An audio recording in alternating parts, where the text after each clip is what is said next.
Hello and welcome into the RotoWire PGA Rundown Show. I am your host, Ryan Andrade. Joining me, as always, is my fellow golf writer at RotoWire, Mr. Lynn Hochberg.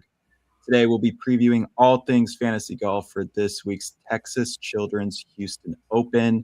We'll talk some DFS, we'll talk some best bets, we'll talk some one and done. And we also have the Masters prices that have dropped on DraftKings. We will take a little look at that a little bit later in the show. But first, Len, let's start with what we saw last week at the Valspar Championship, final event of the Florida Swing, and it was Matt Fitzpatrick getting it done. Clutch birdie down the stretch, a couple clutch birdies actually down the stretch, including that one on the 72nd hole.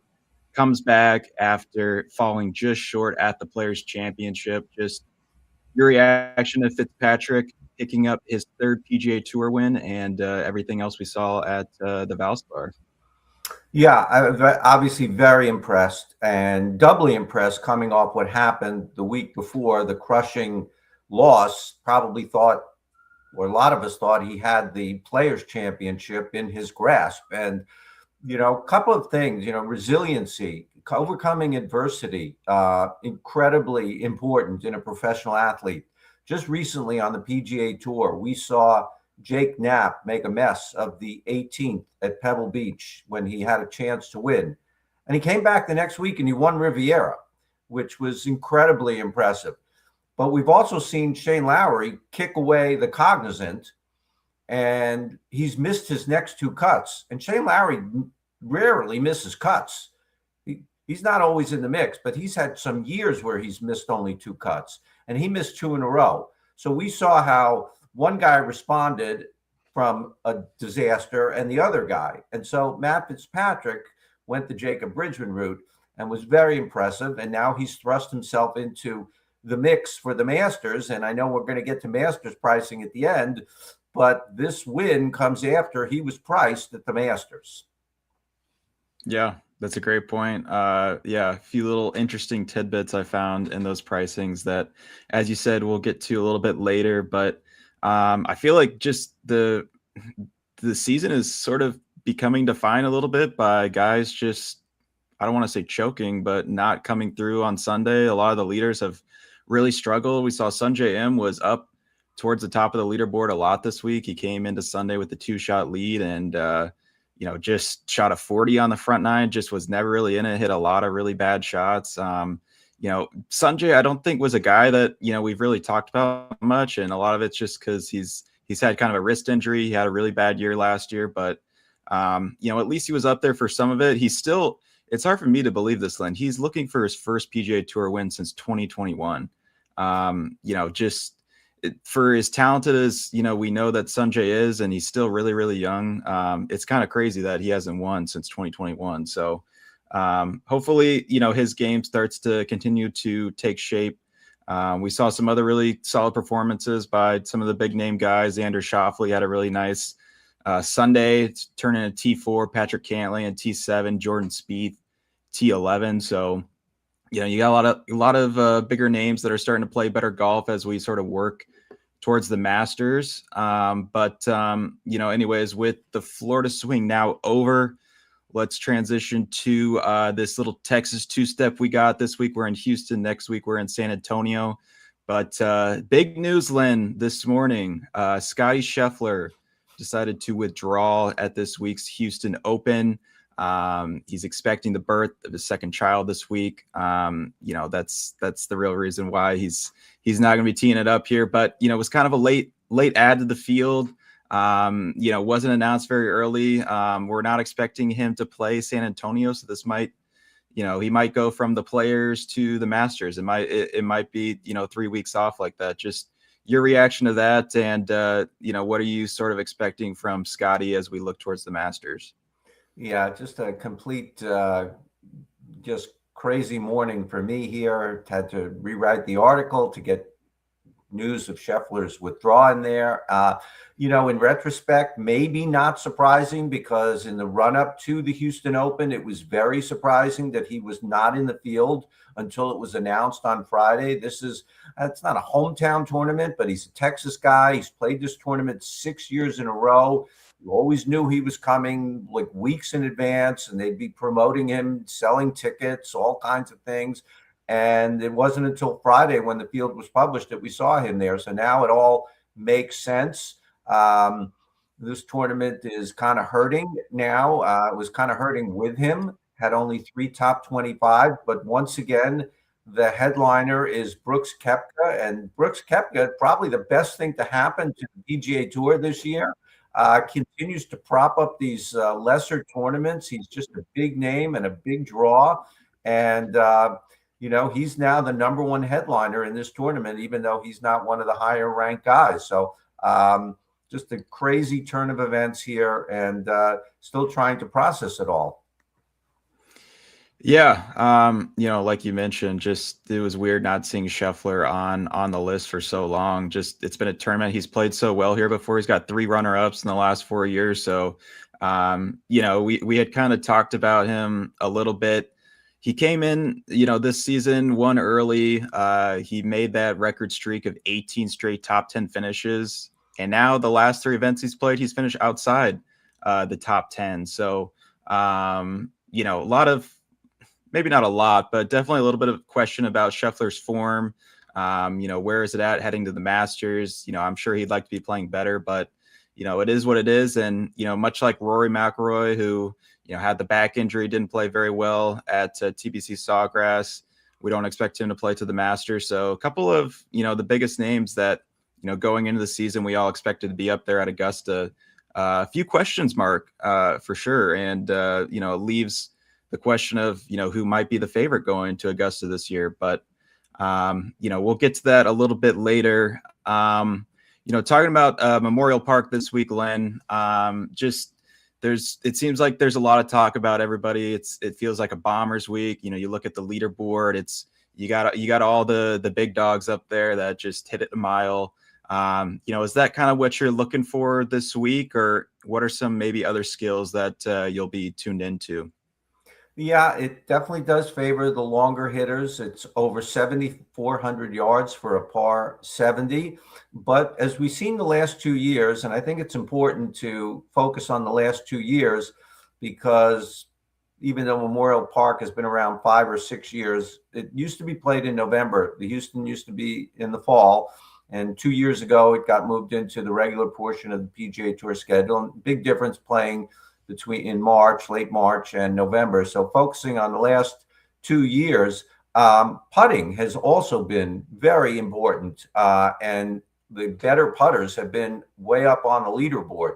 So looking for guys who can hit it very far and also putt very well. And also it's very tricky around the greens, runoffs, kind of, I don't know, maybe they tried to, Augusta it up or something, kind of like Augusta. And so it is a good tune-up in that regard. So, definitely the favors the longer hitters, but you have to be very sharp on and around the greens as well if you're going to win this tournament. Yeah, I totally agree. And I think, you look at the last 2 winners here, Steven Yeager and Minwoo Lee, 2 guys that can hit it a long ways. They're very, very aggressive off the tee. There's not many fairway bunkers out there. The rough's not very long, so you can kind of just hit it wherever. But you have to be really good, as you mentioned, on and around the greens. There's a lot of runoffs here. Kind of reminds me a little bit of the way the Golf Club of Houston, when it was the week before the Masters, used to do it. They pretty much tried to make everything as close to Augusta as possible. I don't think this is quite there, but definitely there's some similarities with the short grass around the greens and just the importance of chipping and that sort of thing. So. Definitely something to watch there. Something else to watch this week. This is the last week before the top 50 cutoff for the official World Golf Rankings. After this week, the top 50 will all be secure into the Masters. There's a couple guys that are in the field this week that are worth, just keeping an eye on, that are kind of on that bubble. You got Jake Knapp in 42nd, Nikolai Højgaard in 47th. Pearson Coody is right now 1 outside in 51st, even though he's had a really, really strong start to the season. Michael Thorbjorsen, who is up there at the Players, is in 56th. And then Ricky Fowler, who, has had a really nice season as well, is at 61st. So all those guys would like to have a really good week and make sure they get into Augusta. But with that, we'll talk about the DFS tiers now. And Landon, we kind of mentioned it off air a little bit. Scheffler was so high up there. He was nearly 5,000 clear of second. He was the only 5-figure player we had on the board. Where do we go now with, no Scheffler? How does that kind of change, your strategy for drafting a team on DraftKings? It doesn't really change it a lot because, as I had put in my article and tweeted out, that I thought that 14-8 made him just unplayable. You would take up so much of your budget, and the field is so weak at the bottom. Really difficult for me in the 6,000s again this week. I don't know if you could have fielded a competitive winning lineup with Scheffler in there. So he was not in among my picks, and pivoted all the way down to Jake Knapp at 9,500 as my top play. So to answer your question, I don't think it really changes the lineup construction for me at all. But it allows us now to really do a balanced lineup and avoid the 6,000s, even though, once again, with 135-man field, 65 in ties, probably more than half the field will make the cut, which means a lot of 6,000s will get there. Just a question of identifying which ones, always a bit of a dart throw. Yeah, for sure. You mentioned Jake Knapp. I kind of, when I was going through, some of the tiers here, I wasn't really a big fan of the $8,000 ranges, but I thought the 9K was loaded. I thought the 7K was loaded. Was that sort of the sense you got as well? Or, maybe what were some of the plays that you did like in the 8,000 range? Yeah, no, I kind of found it, kind of evenly distributed. I know what you're talking about. And there are weeks I feel that way exactly, where there's sort of a dead zone for me. The running back dead zone, or whatever they call it in fantasy football. But I'd like some plays in the 8,000s. Michael Bjornsson, who you mentioned, he's on the Masters bubble right now. Hey, this guy was in the final group on Sunday at the Players Championship. That ain't nothing. Of course, he shot himself out of the tournament very early with the quadruple on the front. But one of the biggest hitters. He's not the best putter, but he's pretty good around the greens. He's pretty good with wedge, and that sort of surprised me. I didn't really know that about him until sort of looking a little more closely this week. Very favorably priced at 8,600. Harry Hall at 8,500. Harry Hall is great on the green, around the green. I think of him as a short game specialist, but I also looked. He's not the shortest hitter. He's not the longest hitter, but he's not especially short either. He's at 8,500. And Rasmus Højgaard, not Nikolai. He has not had as good a year as his brother Nikolai, but he looks like a guy who has been. You look at his stats, and they're pretty good, and they don't really represent his results on the leaderboard. And very often guys catch up if they're playing well but not scoring well. They'll eventually score well, and he's way down at 8,100. Can fit that into any lineup. So I like those three guys in the 8,000s.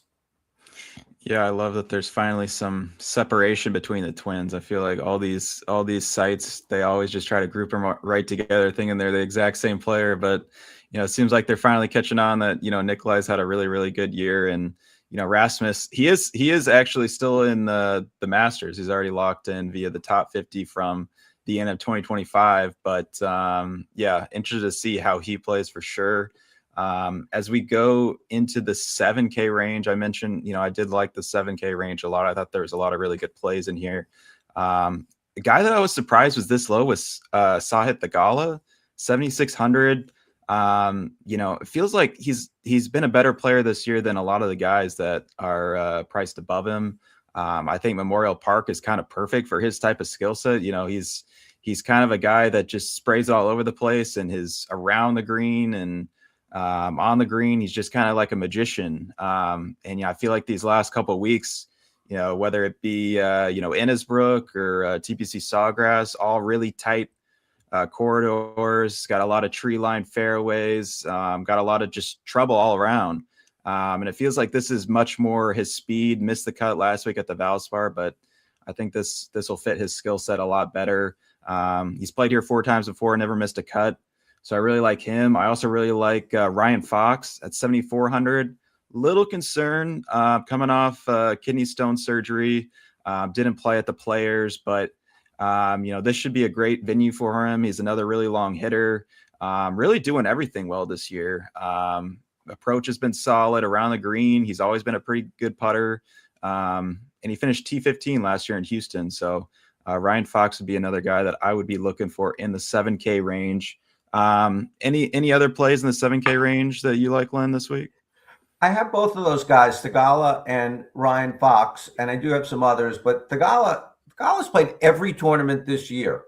Wow. And I didn't even realize that. He's been trying to get into the Masters, and he's moved up in the world rankings from 119, but only to 80th. And so I really think plus he's playing TGL, and he was in the playoffs in TGL. He's playing a lot of golf, so that miscut at the Players may, in a weird way, give him a little bit of rest and a little bit of respite coming into this week. Ryan Fox is already in the Masters, and I question whether a guy coming back from kidney stone, and this wasn't just passing a kidney stone, he had to have them surgically removed. I'm not quite sure what that involves, but he had surgery of some sort. So it's not fun. I guarantee you that. He's already in the Masters, so it's not like he's rushing back to try and get into the Masters. So I'm confident that he feels he's good and healthy and can play. Tony Finau in between them at $7,600 on DraftKings, also not in the Masters, but this is probably the best tournament, the best course for him. He's won here. He's finished second here. He's been okay. He was 18th last week or top 20 last week at the Valspar. Trying to read my notes here. He's played okay. He hasn't been great, Tony Finau, but if he's going to find himself anywhere, if he's going to really contend anywhere, this would seem to be the place. Mackenzie Hughes down at 7,100, not a guy I would think of at this course, but he's finished in the top 23 years running. And sometimes I have to tell myself, let's not overthink things. If a guy comes to a course every year and plays well every year, he likes it. It likes him. 7,100 obviously can play him in any lineup you want. Yeah, I know. At a certain point, right? Like it's, you don't even think about the course fit. If they just play here year after year, play well here year after year, then, why not? As you mentioned, don't overthink it. As we mentioned a little bit earlier, 6K range, not the greatest this week at all. Are we better served just if we have to dip into this range, just taking a shot with one of the bombers in there, or is there anyone that kind of stood out in that 6K range to you? No, I would avoid it. I have 2 guys in my article in the 6,000s. Always do that. Always 6,500 or under. But if you want to, Alejandro Tosti, a bomber, a mad guy off the tee. He's finished top 5 here the last 2 years. He actually had missed every cut this year until last week at the Valspar. So he's coming in, I don't know, on a high note. He finished 30th. He had a good week at the Valspar, and he's been great here. It certainly would seem to fit him. He's 6,600. And Chandler Phillips at 6,400, a Texas guy, born in Texas, went to Texas A&M, plays here every year, makes the cut here the last couple of years. Decent guy at 6,400. I think he's a pretty good play to get to the weekend and then go from there. Yeah, I find it so interesting. A guy like Toasty finds it at a course like Innisbrook, which should not fit his game at all. But, good news coming to somewhere like this that, as we've seen, obviously has been a great fit. Another guy that was kind of in that same boat when I was doing my research was Gary Woodland. He's a little bit higher up at 7,400, but great record around Memorial Park, but is coming off a T14 in Tampa last week. So got to watch some of those guys for sure. As we look, I'm going to pull up the DraftKings odds and we can take a look at the betting board. Obviously, big shift this morning. Scotty Scheffler, I believe, was a little bit over 3-1 this week. You had Minwoo Lee was at, I believe, plus 1,800. They've adjusted that a little bit. Minwoo Lee is now the favorite at plus 1,500. Then you got Chris Goddard up a little bit over 20-1 and Jake Knapp right there as well. Any surprise that, Minwoo Lee is that much ahead of, guys like Chris Goddard, who's won twice this year, Jake Knapp, who's been sensational. I think he might be first or second in strokes gained total. Any surprise that he's that much higher in the betting board, just given, where they were on DraftKings? A little bit, yeah. I mean, they're all kind of close to one another. It's going to be hard. I mean, I know this doesn't factor into the pricing, but Minwoo Lee, hard to go back to back. You show up, everybody treats you differently. You're a big man on campus when you come back as the defending champion and stuff, and you have some responsibilities that might take you away from a little bit of practice time and stuff. But, he certainly, fits the course. He certainly loves to just whack it off the tee and just let it fly. And that's a good fit. So I was a little surprised about that. But, they're all kind of tightly bunched. Yeah, for sure. All right. What is your favorite bet of the week? Could be outright, could be placement, could be a prop. One bet that stands out to you. Well, for my weekly bookies article, I submitted Ricky Fowler for a top 20, and maybe now that's even not even aggressive enough. Maybe it should have been a top 10. They only asked me for a top 20, but Ricky Fowler has played pretty well this year. He's had 3 top 20s to start his season, and he's playing well and statistically and on the leaderboard. So he was plus 122 on the top 20. I'm sure that's going to go down. Everything will change when, I don't know how much everything changes when Scheffler is out and how that triggers everything down the whole board. But but I think we didn't really talk about Fowler, and so but he is not in the Masters. He's playing this week. He will play next week if he has to play next week. He's already in an early commit for the Valero. He's played pretty well this year in the signature events. He's been in them and sort of holding his own. So I do like him this week, and maybe a little bit more than now with Scheffler out. Yeah, it looks like for a top 20, he is plus 118, so not a ton of movement there for a top 20 finish. Fowler's played great this year. He's actually the highest ranked player on Data Golf, I believe, at 18th, who is not yet in the Masters. So playing certainly well enough to be there. It's just, I think at some point this year he'll get into the top 50 in the world. I'm not sure if it's going to come after this week or not, but we will see.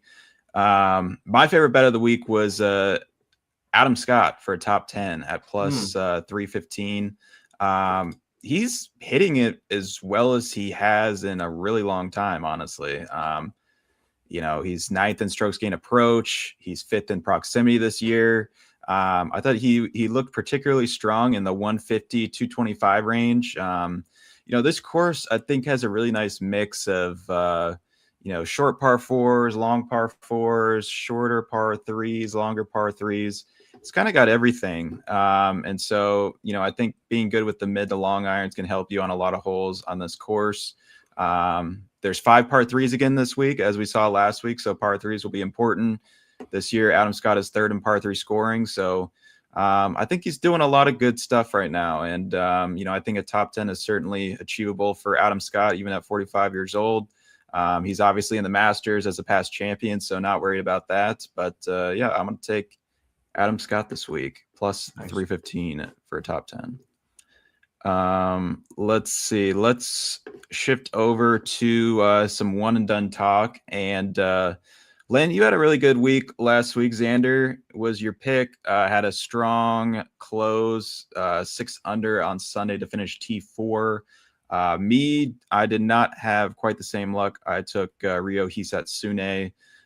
Just did it a little bit off this week. Ended up at T30. I played him in a lot of things this week, so that was a little bit disappointing. 3 players in our pool actually had Matt Fitzpatrick to win, so they got the 1.6 and change million for that. But this week, obviously, another non-signature event. It is a pretty decent purse. I think it's 9.9 million. So a little bit up from what we saw last week. What do you think the biggest factor for you is going to be when selecting your one and done pick? Yeah, this is a tricky week because there's no real big guy. I think we might see a lot of Brooks Koepka this week, although I'm not super high on Koepka, and I have him in a number of leagues, so I would like to be super high on him, but his putting has just been, he's leading the tour in strokes gained approach. He is leading the PGA Tour in strokes gained approach, probably the number one statistic. If you were going to want to lead in anything, it's that. I mean, maybe strokes gained total, but putting is getting better. He's up into around 125th or something in putting or something. But anyway, I think a lot of people take him. I'm going to sort of just default to Jake Knapp. He's playing great. He's playing great until he missed a cut at the Players. He was, top 11 every week. So I think there'll be a lot of action on Jake Knapp this week as well. I'm surprised only 3 people took Matt Fitzpatrick, though. I thought a lot of I would have been buried by a lot of people getting, sort of kind of not an easy one, but sort of maybe kind of an obvious pick in a lesser field. Yeah, I mean, I think maybe you had some people that were like, came so close last week. A lot of times the following week, I'm always hesitant on a guy that does really well. That's had a stressful week, especially at the Players or a major or something like that. So I guess I kind of understand that. But I'm actually going to go. I mentioned him a little bit earlier, but Sahith Theegala is going to be my pick this week. Feel like I haven't really heard much talk about him this week. I thought about going with Minwoo Lee, but I'm thinking he's going to be pretty popular this week, in really good form, defending champion. So hopefully I can make up a little bit of ground here. Especially the fact that he's coming off a missed cut at the Valspar, maybe that will scare some people off. But as I mentioned, this course is right up his alley. He'll be able to just hit it wherever he wants, go and find it, and hit some magician shot to who knows where, and get it up and down and chip it in and putt it and all the great stuff. He's already got 3 top 10 finishes this year, so I'm gonna roll with Theegala for this one. Let's actually, you know what? I think we pretty much wrapped up about everything for this week at the Houston Open. So we teased it a little bit at the start. It's never too early to talk about the Masters, right, Lynn? This week, I believe, what was it, Friday, Saturday, DraftKings released the pricing for the Masters. Just taking a look at it as I pull it up. We got Scheffler at a flat 14,000. We got Rory McIlroy at 11,600. And we got a couple of live guys, Bryson DeChambeau, John Rahm, right at 10,200, 10,000 respectively. Both those guys have been just dominating on live as I've just tuned in from afar. But just your takeaways from the pricing, anything big stand out to you or anything like that?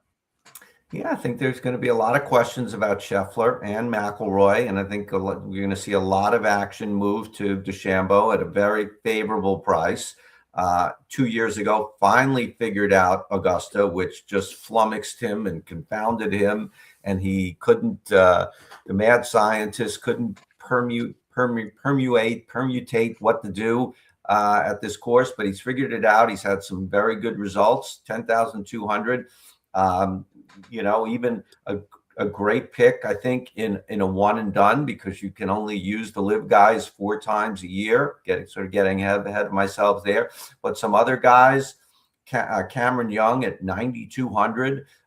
He's played quite well at Augusta, even before he started winning tournaments. He's had a couple of top tens there. I like him.